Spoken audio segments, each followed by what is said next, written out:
ఉమ్మడి శ్రీకాకుళం జిల్లా సంతకవిటి మండలం సిరిపురం గ్రామం 1000 ఎకరాల విస్తీర్ణం గల చెరువు ఉన్నది. ఆ చెరువు పొంగి పొర్లుతూ ఉన్నది. సంతకవిటి నుండి పొందూరు శ్రీకాకుళం వెళ్ళే మార్గం అదే జలమయమైపోయింది. ఆ సంతకవిటి పొందూరు నుంచి వచ్చే వాహనాలు అయితే రాకపోకలు ఆగిపోయాయి.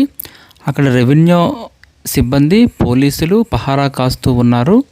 ఎందుకంటే గ్రామస్తులు ఎవరైనా సరే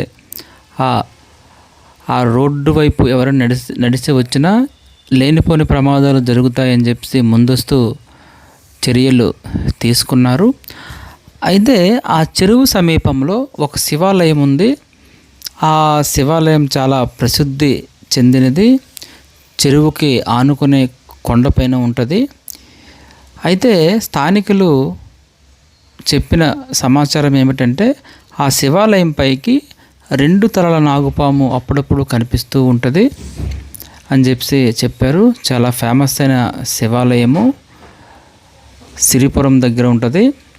ఈ చెరువు చాలా విస్తీర్ణం గల చెరువు, 1000 ఎకరాలు. చూస్తే నాకు తెలిసి మన రాష్ట్రంలో నెంబర్ ఆఫ్ చెరువుల్లో ఇదొక చెరువు అయి ఉండొచ్చు. చాలా విస్తీర్ణం